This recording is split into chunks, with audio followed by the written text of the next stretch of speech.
once the ruler of roaring plains, now just a shadow in the dust. Have you ever wondered what happens when a lion outlives its kingdom? Deep in the parched outskirts of Montana's wilderness, an old lion named Solomon limped alone through tall, brittle grass. His once proud mane had thinned, dulled by time and battle scars. At 15, ancient for a wild lion, his eyes no longer held fire, only memory. He wasn't just hungry, he was forgotten. No longer feared, no longer followed. Left behind by his pride, he wandered a land he once ruled. But just as nature seemed ready to take him, something unexpected stirred on the horizon. That's where two unlikely rescuers come in. But here's the thing. Sometimes the wilderness isn't the cruelest part. It's being left behind by your own. Solomon hadn't just lost strength, he'd lost belonging. His pride, now led by younger, stronger males, had driven him out the moment he showed weakness. That's the brutal code of the wild. No room for the aging. And yet, despite the betrayal, Solomon didn't give up. He kept walking. Not because he hoped, but because he remembered. Every dry hill, every silent tree still whispered of the days he was king. But memory can't fill an empty stomach. And his body, once sculpted by power and instinct, had become frail and sunken. Out there in the Montana heat, Solomon was not just dying, he was fading. Tourists and off-road trucks snapped photos, unaware they were witnessing a legend's final chapter. Some uploaded the images online, where they caught the attention of two unlikely souls, Jack and Miguel, veteran wildlife responders from the U.S. Wildlife Rescue Corps. Both in their late 50s, they'd seen everything from starving wolves to orphaned bears. But this was different. Jack stared at Solomon's photo and whispered, "That lion's not just lost, he's waiting." Without hesitation, they packed medical gear, tranquilizers, water, and something rare, compassion. They knew the risks of approaching a wild lion, even one on the brink. But something in Solomon's eyes struck them. It wasn't anger, it was loneliness. A kind of loneliness that makes even the wildest beast soften. And so, under the blazing sky, with every mile bringing them closer to a ghost of the past, Jack and Miguel set off. They weren't just trying to save an animal, they were answering a call, the kind only a few hearts can still hear. But finding a dying lion in the wild is like chasing a ghost in a storm. He's there, and then he's gone. The Montana backcountry stretched endlessly before Jack and Miguel as their old 4x4 rattled down winding dirt roads, kicking up clouds of dust behind them. Heat shimmered off the cracked earth. The scent of pine and dry grass thickened the air. Every so often, they'd stop to examine a faint paw print or broken brush. Miguel, quiet as always, crouched low, studying the trail like a man searching for more than just a lion. Perhaps for meaning, perhaps for redemption. Solomon wasn't far. His prints were shallow, staggered, a sign of fatigue. The sun bore down mercilessly, but the two men pressed on. This wasn't just a rescue. It felt like a pilgrimage. Then finally, beneath a line of crooked junipers, they saw him. Solomon was lying still, his massive frame folded into itself like a collapsed statue. His breath was ragged, his eyes half closed, and yet he saw them. Jack froze. Miguel whispered, "We can't scare him. He needs to want our help." They moved slowly, reverently. Jack unwrapped a piece of raw venison, holding it out with gloved hands. Miguel crouched a few feet behind, speaking gently. Low, rhythmic words meant more for comfort than command. At first, Solomon didn't react. Then his nose twitched. Weakly, he lifted his head, eyes locking onto the meat, then onto Jack. A pause. Then, like a dying flame catching one last gust of wind, the old lion pushed himself forward, trembling, broken, but still alive.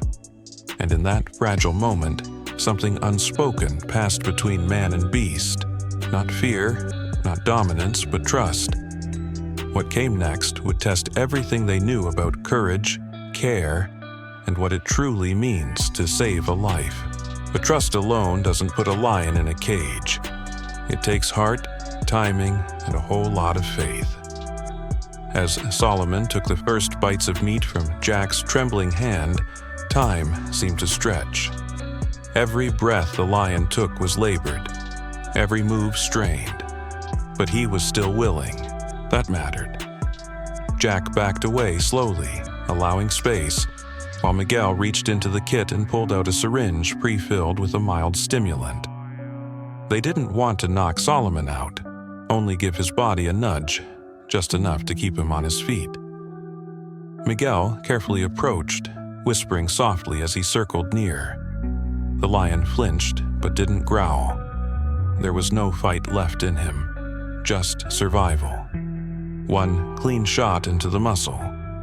Solomon barely reacted. The drug would buy them time. The crate, reinforced steel lined with straw, was parked a few yards away, its door wide open like a quiet invitation. Jack positioned the remaining meat just inside.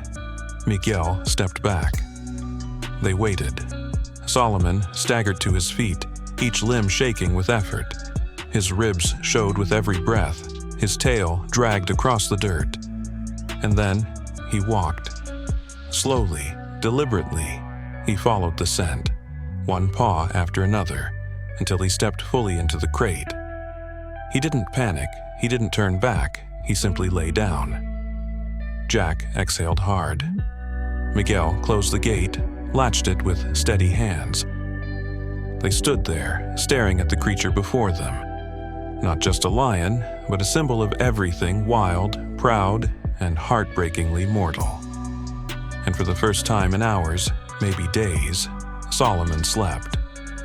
But this was no ending.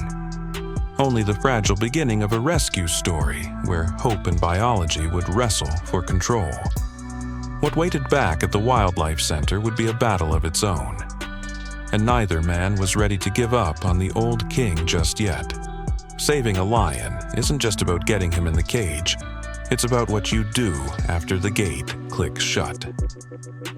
As the sun dipped low over the Montana hills, Jack and Miguel gently loaded the crate onto their truck, taking extra care not to jostle the sleeping lion. The roads ahead were long, winding, and unforgiving, but this wasn't just any transport. This was the quiet journey of an old soul who had survived everything but age. Miguel adjusted the mesh cover to block the glare, then climbed in beside the cage. Jack drove slow. Every bump felt like a betrayal. They arrived just after midnight at the Wildlife Rehabilitation Center tucked behind the Flathead National Forest. The place was quiet, the air cool and still, but inside, a team was waiting. Blankets, IV fluids, antibiotics, specialized care.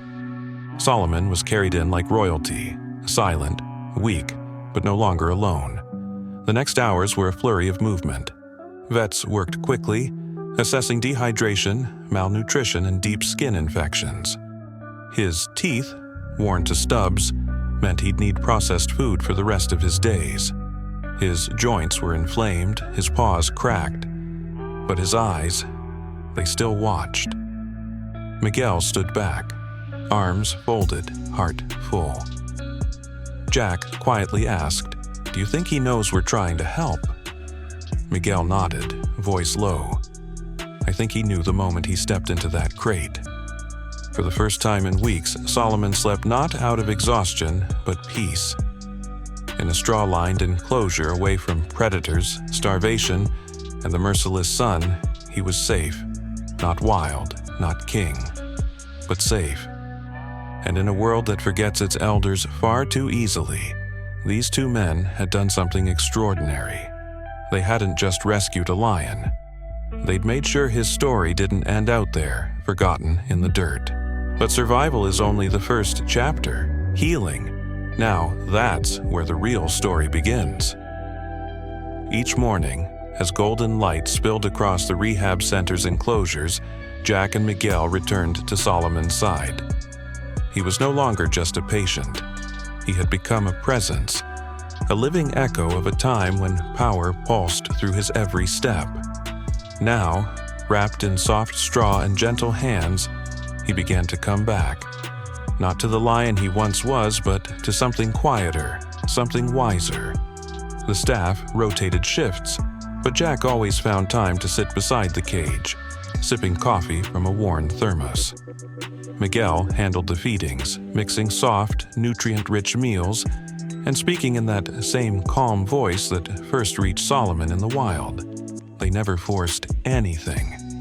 Every gesture was slow, deliberate, earned. One afternoon, as Jack leaned against the fencing, Solomon rose shakily and walked toward him. There was no growl, no fear, just a heavy head pressing gently against the steel. Jack reached through, touched the coarse fur, and felt it. Trust, pure and tentative, like the kind built over years. Solomon wasn't hunting anymore. He wasn't fighting for dominance. He was learning to live in peace, something most wild creatures never get the chance to do. And in that transformation, Jack saw something familiar. The quiet strength of aging men, forgotten by the world, yet still worthy of care. Because sometimes the fiercest battles don't happen on the savannah. They happen in silence, with dignity on the line. Solomon's recovery was slow, imperfect, but real. And for two men who had saved countless animals before him, this old lion, grizzled, tired, and still full of soul, had left a mark deeper than any they'd known. Some stories don't end with a roar, but with a whisper that stays with you long after the cage is empty. Weeks turned into months. Solomon, the lion who once ruled open plains, now spent his days in gentle routines, bathing in the afternoon sun, licking clean bandages, blinking slowly at the sounds of birds instead of rival roars. He would never run at full speed again. He would never feel the thrill of a chase or the rush of wind across wild terrain. But for the first time in years, he didn't have to fight. He didn't have to prove anything. Jack still visited every morning, coffee in hand, like clockwork. Miguel checked food logs, quietly adjusting vitamins, adding a little extra warmth to Solomon's bedding when nights turned cold. Sometimes they spoke to him, not as a lion, but as an old friend. And sometimes Solomon would press his nose against the cage bars and just listen. One chilly October morning, Jack arrived early. The sky was still dark, and frost dusted the fence line. Inside, Solomon lay curled on the straw, still and calm. His breath was light but steady. Jack sat beside the cage, sipping coffee, telling the old lion about a dream he'd had, of mountains, of a pride that never turned their backs, of a lion that ran free. Solomon didn't move. He didn't need to.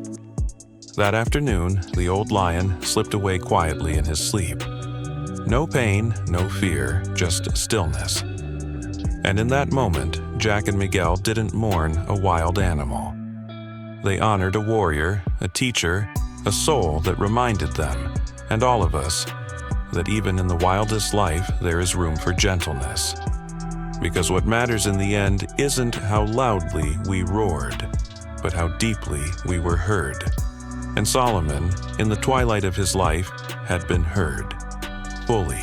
The story of Solomon reminds us that aging is not the end of value, but the beginning of a quieter kind of strength. Just like the old lion, many elders in our world carry stories, wisdom, and quiet dignity that too often go unseen. In a society that chases youth and speed, we must slow down and honor those who've walked before us. Kindness, patience, and human connection can breathe life into even the most forgotten soul. Because sometimes the greatest gift we can offer, whether to a lion or a loved one, is simply to say you still matter.